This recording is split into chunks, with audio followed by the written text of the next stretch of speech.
just because of the Kaja. What I like about the Kai is that if you go, if you want to counter the Kaja, you just, shove them away from your team. Save your team. Peel for your team.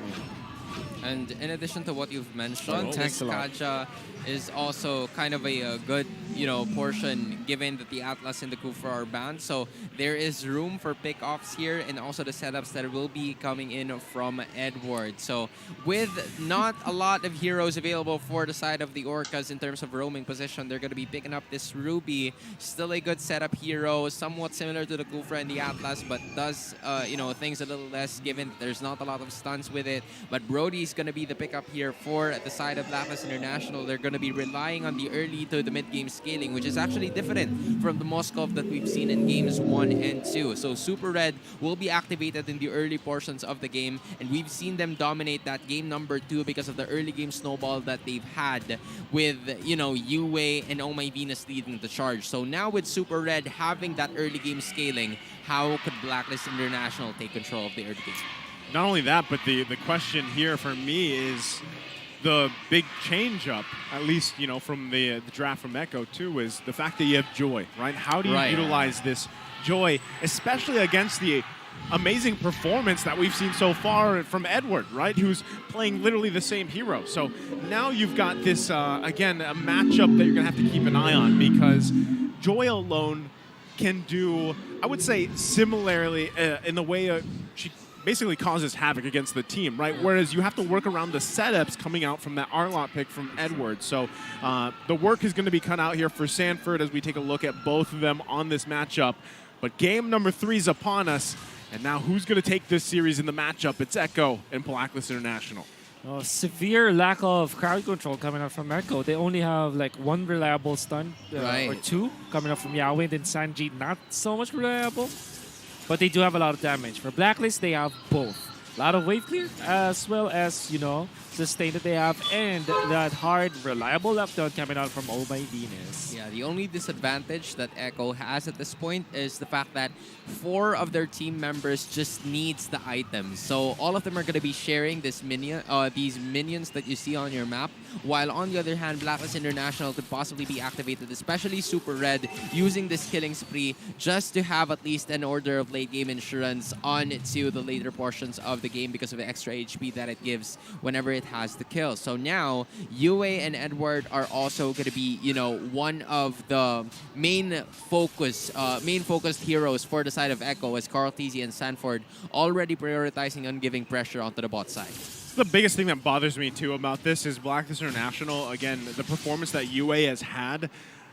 If he just takes Yaoi's I'm Offended, again, we're going to see an overlapping of ultimates that just works so well together, right? If Yue takes that, he's got that CC in his option. It's followed with having the Arlott in Edward's hands. We've seen that. And then you have a sure lockdown, too, with the Divine Judgment. So there's so much just lockdown CC available, once again, for BLACKLIST International. And like you guys said, Echo needs time. They need quite a bit of time, actually, to get to where they need to be. But now, first turtle of the game, the battle ensues. Oh, Edward just picking up the Salmon Coast. Easy, gets the turtle from the left side from a long distance. The White's going to be stuck by Yahweh and eventually taken out by Echo. And in comes Sanjay with a flicker. Feather Air Strike connects up to Edward. And Oh My Venus as well. Yahweh, can he take him out? My Venus escapes. But the 2 other members of BLACKLIST won't. Yahweh's still threatening for this. And be careful. My oh my, Carl Tizzy from the parking lot. 3 punctures in a Phantom Execution was all it took to get them to it. First, he was hanging out with his friends. Next, he was already taking out the turtle. An incredible showcase of play and another I Am Offended play, but it seems like Super Red's still alive. Art of Thievery is there. Yeah, that was very tough for him to get away from, but hey, already Echo showing that, they don't need time to build up these items. They're going to be able to overlap their own CC potential and also just rely on Carl Tizzy to do Carl Tizzy things, right? Coming from down under, stealing objectives, and he's going to continue to do that. So BLACKLIST International now has to respond to this. It's only 3 minutes in, but 2K gold ahead here in the department of Echo. Oh, it's massive. 3-0 start from Echo means that they now have the confidence, and they're going to be utilizing Sanford into the bottom lane, or Carl Tizzy into the bottom lane. This could be good as they're waiting up. They have a lot of minions in here, so a lot of stuck for the puncture. They do have a lot of damage, but they will not start. And again, this is the same scenario that Echo has. Actually, it's very much different because BLACKLIST International's, first two heroes here, both that UA and Super Red possesses, is something to do with the early game scaling. And unfortunately for them, because of Echo, getting the first 3 kills of this matchup is really not going there for them so far. But Sanford is going to be surrounded. And with that, BLACKLIST International takes their first kill. There's still 1.5k separating these two teams, but at least BLACKLIST already has one in the bag. There's a great punish there, right? This might actually just allow them to get this turtle, but what we just witnessed, right? KarlTzy going to get in zone here. Oh, the damage. Yue goes down. KarlTzy has a level advantage this time, but will be poked out. He gets to the turtle. Retribution goes to Wise as KarlTzy pops it way too early. Well, he tried his best, right? That's what they were talking about early game. He's going to try his best. Yeah. You know what? It's secured there for BLACKLIST International, but still, Echo with a little bit of a lead here. They're going to continue to put pressure where they need to. But as you can see, even from previously, BLACKLIST International really trying to answer, even with Oh My Venus having that Divine Judgment available. If they can get the picks off they need, they'll be able to whittle down this gold lead. But even taking a look at the items here, how's it looking, Sona? So far, when you take a look at it, only BennyQt has secured at least 3,000. Super Red making that mark, unlocking the Blade of Despair for his arsenal. But so far, BennyQt, again, has been having the time of his life here on the top side. And BLACKLIST International taking note of this, already establishing 4. Oh, yeah, we catches 2 with the Thorn Rose. Puts Super Red low. KarlTzy chases him. Here comes the ultimate. The Tornapart Memory take a 1. In fact, there will be a trade-off. Roam for roam, but a turret falls to Echo. That was very scary from BLACKLIST, but they still recovered. Imposing their dominance straight away, knowing that BennyQt already has an extra. But KarlTzy still manages to escape, and the rest of the members of BLACKLIST International are just trying to find ways to at least get the pickups. But because of the movement and the ability of Echo's composition to go from one place to another, BLACKLIST is actually having a hard time, so they're not utilizing the Divine Judgment just yet. I mean, I don't think we have seen like 2 to 3 Divine Judgments so far. We've seen maybe a couple where he's able to grab KarlTzy, but so far, I gotta say, this has been somewhat of a redemption game for Yawi from game 1 and 2, where he was having not a good time, right? So now, in this Ruby, he's making plays left and right, and that's what's really starting to allow Echo to build up on this lead that they had. Even Sanford here, just kind of annoying and whittling down Edward, is proving to work really well against his Zarlot. Yeah, it actually attracts the attention of 3 members of BLACKLIST as KarlTzy works onto the turtle. It'll be Edward jumping in. Even through the Radiant Armor, is taking a lot of damage from Sanford. Goes in, pops the ultimate once again. KarlTzy takes the turtle. And in comes Yawi, will not connect with the ultimate, but still stunts Edward. Still sustaining through. Surviving for now. Whoa! But Sanji finishes him off. They have to recall back now, but they will claim a turtle as well as a turret. Edward bought some time there, though, and if he would have been able to escape, that would have been great. But unfortunately for them, it doesn't happen. And yeah, they lose the objectives around the map. They do trade for one up top, but still now, again, Echo building on that momentum they already had early game at the 7-minute mark, looking for a lockdown here for Sanford. Yep. They will have the damage eventually. Wise is actually in here. Yawi will try to save his teammate. In fact, the rest of Echo will be here. Sanford will pop the ultimate plus the vengeance. Wise now stuck in a bad position. Stand up will be surviving even through the damage over time as Echo will fight back once again. We're starting to see the gold lead coming into full effect for the side of Echo with those extra items. BLACKLIST International's Wise needed to just go back, and because of the lack of damage that they possess, now Echo wants to go for the purple. Oh, in comes the Divine Judgment of Sanford. With Sanford very tanky. Wise wants to be there, but Yawi with the ultimate connects onto Wise. -1 for BLACKLIST International. And their own ultimates are not working towards their favor. Edward missing the final slash, and Oh My Venus just not snagging the right target means that they will not have any kill. Oh My Venus actually stuck in a hard place right now. Yawi will not be able to stun him up. That's BLACKLIST defending. Well, good kind of just micro decisions coming out from Echo. The way they're really playing around this.